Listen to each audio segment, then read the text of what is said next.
A big hello and a very warm welcome to Brand Equity with me, Sonali Krishna. And by now, most of you know that this is the show that gets you the pulse of the big brand world of marketing and advertising.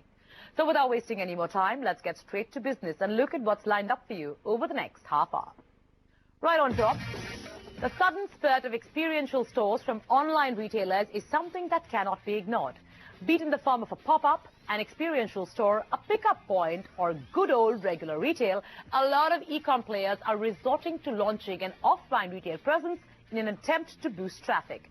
Is this move necessary in the Indian context, or is it just a waste of capital given the already overstretched financials of e-com companies? Flipping to make an unconventional cut and connect with its audience, MTV is out with its global debut on the retail front with Flip at MTV, which is essentially a cafe. We bring this brewing story on MTV's innovative menu card, giving the youth a chance to chew on the MTV experience. And last but not the least, OLX's Mad Ad campaign, conceptualized by Leo Burnett, goes under the scanner. 10 leading marketers pass their judgment on the final verdict. Sitting at home in your pajamas and relaxing, but at the same time indulging in some retail therapy? This is what online shopping has allowed us to do. It gives us the opportunity to shop at home, on the go, and really anywhere we choose. These same online players have decided to add a new element to their online business, which is really a physical brick-and-mortar store. It may be in the form of a pop-up, an experiential store, a pickup point, or just good old regular retail, but it does provide the store with a physical offline presence. While several stores have decided to launch a physical presence, there are others who are content sticking to what they do best, which is really e-commerce. The question we're asking is the launch of a physical retail presence necessary in the Indian context, or is it just a waste of capital given the already overstretched financials of e-com companies? Vijay Ravi finds out.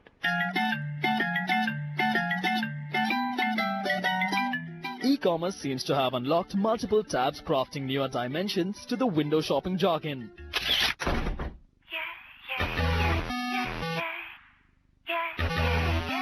From shoppers eyeing the at a store near you board, they are now waiting for the pop-up window on their screens to read, click on the nearest tab. However, even though the global reach of the World Wide Web has been growing fourfolds every passing day, the need to stay grounded is not yet a lost virtue in business. The click may have managed to break the clutter, but staying traditionally rooted seems to be back in vogue. No wonder some of the top names in e-commerce have decided to take the Omni Channel route to seize the #1 position in the minds of the consumers. Here's a closer look at the online portals that you can now cite off the web.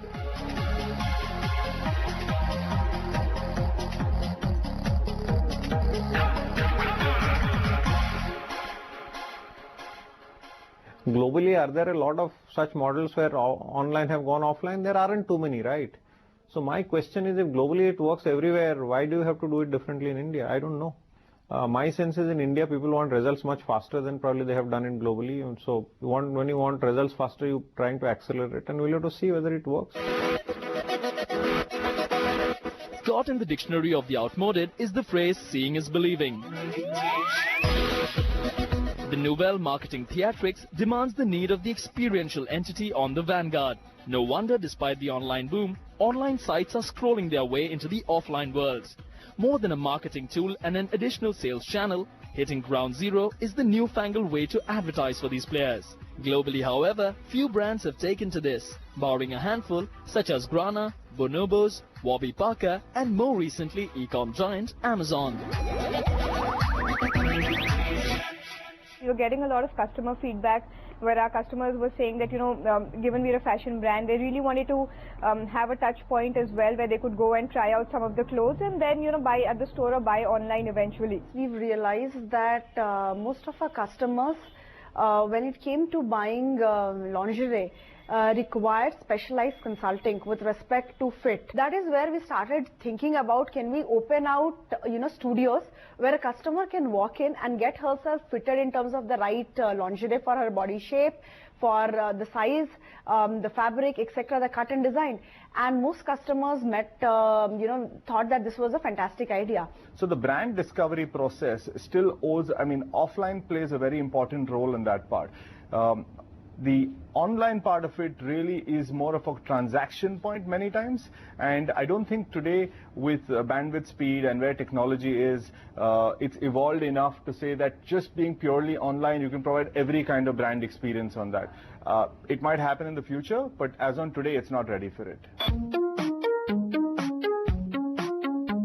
Adapting to a more dynamic retail system to stay on the apex of the retail chain is the tactical plunge that most e-commerce names are sweating it out for.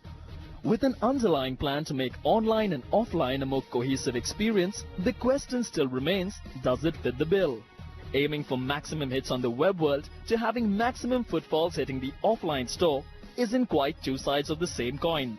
While e-commerce players have been riding on the perks of lower cost of operation, getting down to business means greater cost implications considering the soaring real estate prices.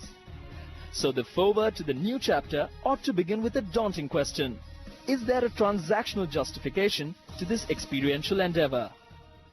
Just putting a comparison of a studio with, let's say, an offline hoarding. If you look at hoardings in large cities and in prominent spaces, the hoardings would cost you anywhere between 5 to 10 lakh rupees a month, right? And in my studios, the goal is, we don't kind of end up spending more than that, right? Typically, it would, overall fully loaded cost would be between, I think 7 to 10 lakh rupees a month. Playing on a new turf seems to have even the finest of players anxious for the ace. And in this case, flipping back to offline from the new age online trend may not result in the best scorecard. While a group of distinguished e-commerce players believe that augmenting into the offline space would generate improved brand equity, some are of the opposite opinion. The ones who have chosen to stay put in the virtual frame still believe online marketing and digital strategies will ensure greater visibility levels coupled with cost efficiencies. So with growing consumer acceptance towards online shopping in India, should one stick to their core competency or get on-field to grab more attention? There's no end to this debate. I mean, everyone can't do everything and people should specialize in their businesses. And I think, especially in the Indian e-commerce sector, there is a lot of panic because they're not getting numbers that, they want.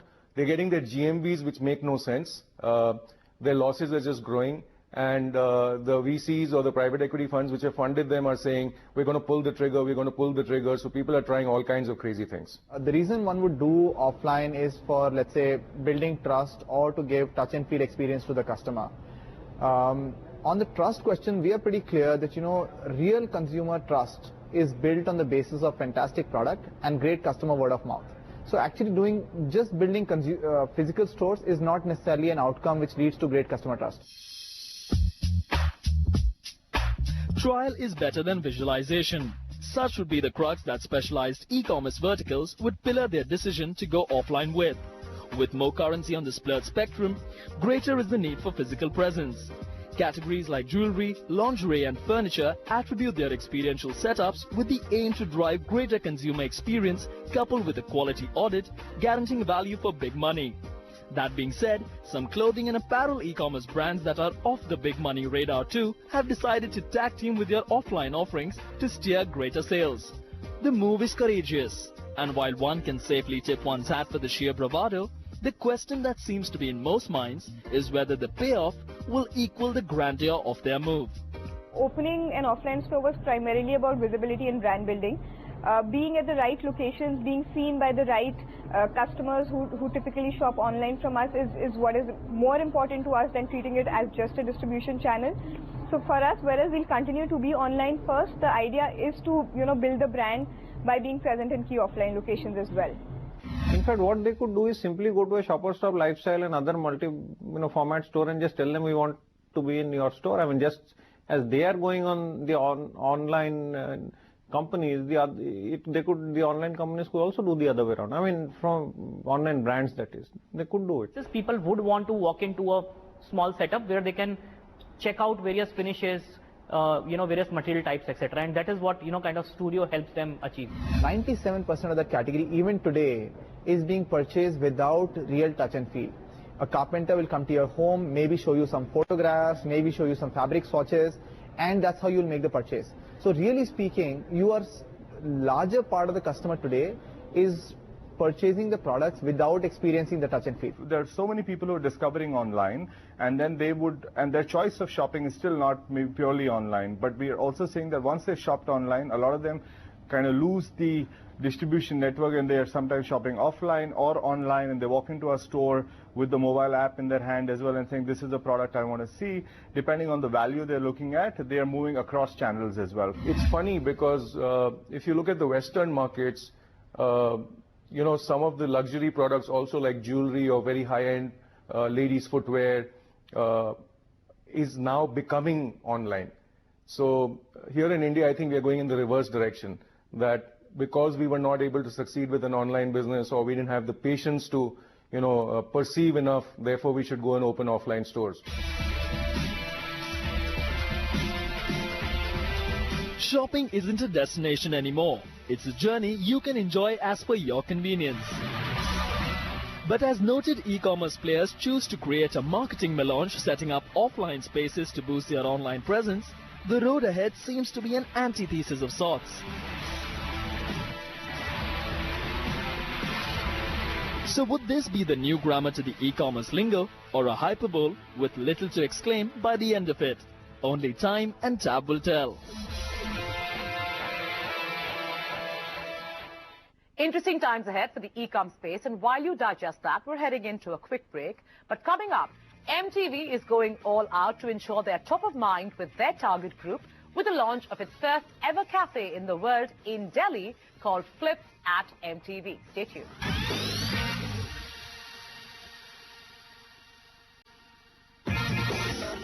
Welcome back. The show's called Brand Equity, and I'm Sonali Krishna. To match beats with the so-called always-on generation isn't a trick every brand has managed to pull off. So in order to jive in sync with the youth, MTV is all set to extend its iconic youth brand from broadcast and digital to an urban hospitality experience. Flipping to make an unconventional cut, MTV is out with its global debut on the retail front with Flip at MTV. Here's the brewing story on MTV's innovative menu card, giving the youth a chance to chew on the MTV experience. Ronak Shetty with this report.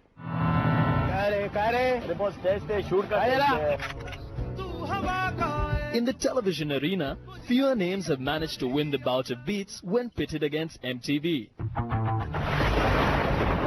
But little did we ever expect that the youth-centric channel would arrive sans a remote in hand. Brace yourselves, because it's time to flip over from MTV's on-air musical realm to an on-ground kingdom of their own. Connaught Place, New Delhi was the home to MTV's first-of-its-kind progressive destination, Flip at MTV. A unique cafe launched exclusively in India by Viacom 18 Consumer Products and Fun Bars Hospitality Private Limited. From the feel of the place, it seemed to have everything on the charts to captivate minds of audiences who are rather irreverent to the obvious offerings. But the question that has been buzzing in the minds of many is what exactly motivated a broadcaster to go the retail way.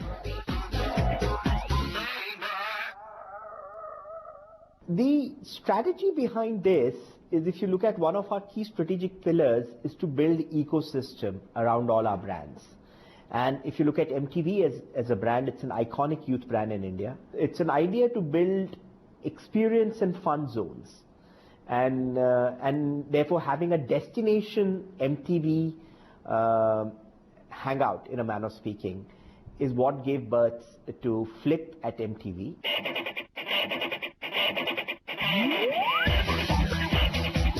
From the virtual dominion MTV hails from to the restaurant business they've stepped into, one theorem stands constant. The more you browse through, the more there is to consume. Connaught Place in New Delhi alone is like the telecast of taste, with over 114 options for consumers to surf across. Plus, like they say, running a cafe isn't everyone's cup of tea. And with the present demographics, there's more to sip on than to speak of. So what exactly is it that would make the first-timers flip at MTV the showstoppers after the long drum roll? I think what is unique about us is bringing the MTV experience to the audience or to the consumer who walks in or to the cafe goer who walks in. Now what you would ask, what is an MTV experience? MTV, as you know, stands for Kill Boring.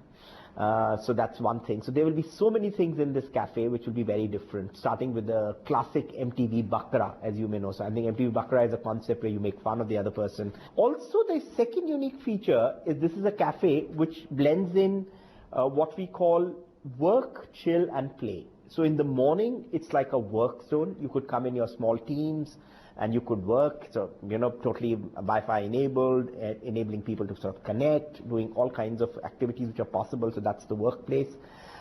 In the evening, it's like a chill zone, and at night or later in the evening, it's what we call the play zone.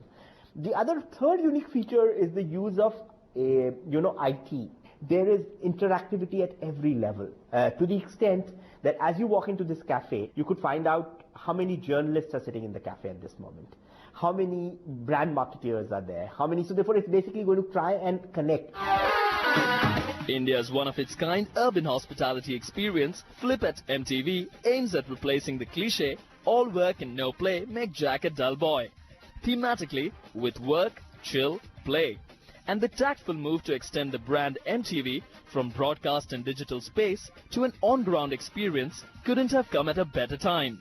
The food and beverage industry is growing at a healthy rate of 23 to 24% compound annual growth rate. But breaking conventional norms even comes at a price. So how exactly did the synergy between Fun Bars Hospitality Private Limited and MTV come into being in terms of the moolah? The way this is worked out is the bulk of the investments are being made by our partners, because they are the ones who will be running the cafes, which is the Fun Bars Hospitality, and therefore in some ways they are best equipped to talk about these numbers. What we bring to table is the brand, what we bring to table is the experience, what we bring to table is music. Reportedly, investments to the tune of 7 to 8 crores were made on the cafe, with Fun Bars Hospitality Private Limited taking care of the location, decor and fit-outs. MTV will spearhead the gigs, events, concerts, promotion and marketing. MTV, however, will enjoy the royalty earned from the overall venture. MTV seems to have turned the tides by diving into what exactly is in their business. But collaborating with Fun Bars Hospitality Private Limited, they'll be hoping the crescendo churns out a good climax. With plans to have at least 10 cafes in the next 3 years in major cities, let's hope Flip at MTV's experiential hospitality and cutting-edge technology has them humming the song of success. Well, isn't that something? On that note, it's time for a short breather. But coming up, 10 leading marketers pass their verdict on OLX's latest digital campaign titled Mad Ads. Stay tuned.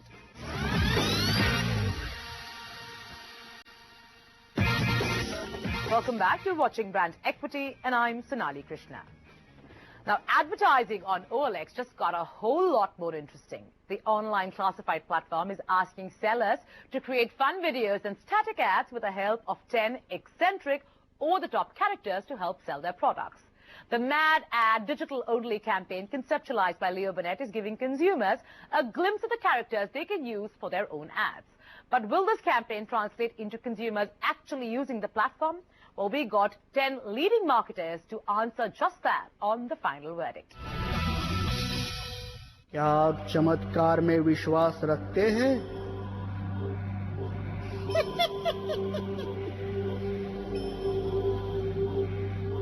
रखते हैं, रखते हैं, रखते हैं।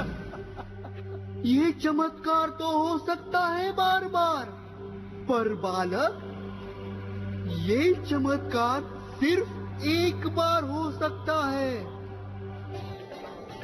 ये car आपके परिवार को घुमाने के बहाने एक दूसरे के करीब ले आएगी, क्योंकि ये है ब्लैक कलर में।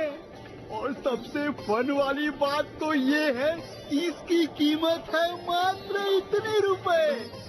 फोन उठाओ, नंबर घुमाओ और शीघ्र से शीघ्र पाओ। आर यू रेडी सूजी?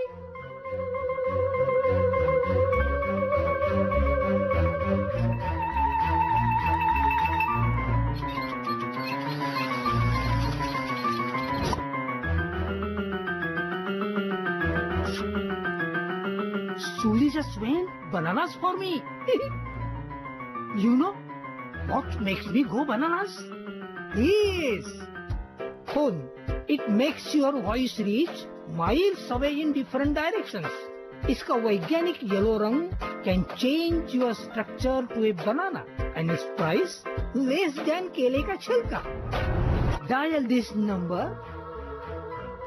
today. I miss you, Susie.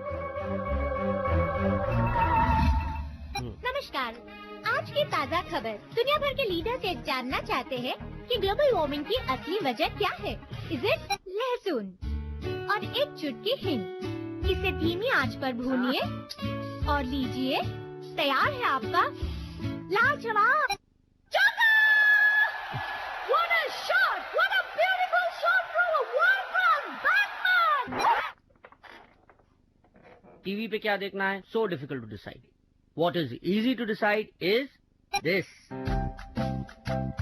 Anti, इसके बारे में ये माना जाता है कि ये 150 साल पुरानी संपत्ति है और उसके रेड कलर ने दुनिया भर में तहलका मचा दिया है, क्योंकि इसकी कीमत है मेरे डिजाइन से भी सुंदर। So make the right decision. Dial this number and order now. I've had opportunity to see the new OLX campaign, and regrettably for me, it's a thumbs down. OLX has had some very distinct, unique and engaging advertising, but overall they are known for OLX pe bech de. With this new campaign, I'm not too sure what they're striving to achieve. It stumps me. If I wear a customer hat, it does not engage. For me, this new campaign from OLX is a thumbs up. Because these characters are so quirky, I think the campaign is very, very clutter-breaking. So I think it works very well. They've exploited the medium, which is digital and mobile, very well. I will give the new OLX ad a big thumbs down. For me, it's the most bizarre and confused manner in which they are trying to sell a very interesting concept of user-generated content. The humor is completely over the top. It borders on crude instead of being funny, and the execution itself is a little tacky. So for me, it fails on all accounts. You know, on creative, on execution, on concept sell, on comprehension. For me, it's a big no-no. My verdict: a thumbs up. Ever since OLX embarked on this journey of this emotive platform, I think with this new campaign, they've just taken it a notch higher. Great work by the agency and of course by OLX as well. So I would give it a thumbs down. It's because I think it's quite cumbersome for the consumers to do the whole process. I in fact tried it as a consumer. There are lots of things to do before you can make a film of yours. And imagine somebody who's trying to sell something for 2,000 rupees. Why will he or she take so much pain? My opinion on the new OLX campaign, a big thumbs down. It's really not clear what the ad is about. The execution is a little bit too tacky, so it's neither interesting nor engaging, and people won't really find it all that funny or beautiful. So I'm really not sure what they're after. So my side, a big thumbs down. For me, OLX Mad Ad is thumbs up, because it's a clever way of making a static category into a user-generated video ad category, and it with a 10 character, it looks very interesting, and it's a very nice way to add creativity with technology. My verdict on OLX Mad Ad is thumbs down. The idea is good, and as far as the business goes, you know, it may work. But as far as the advertising is concerned, I think there's a lot more desired from execution. So execution is poor. Also, the ads are not really crisp. But what really lacks is, you know, the humor part of it, which they are trying to bank on. For the idea and its novelty, it's a thumbs up from my side. The creative idea in the Mad Ad campaign of OLX, I think, is very innovative. It's very novel. It helps create excitement and engagement with consumers. Overall, I would give the OLX campaign a thumbs down. The ads are way too long. The entire art, etc., is very cliched and hackneyed. They're not really humorous. They get to be a little tiring and repetitive at the same time.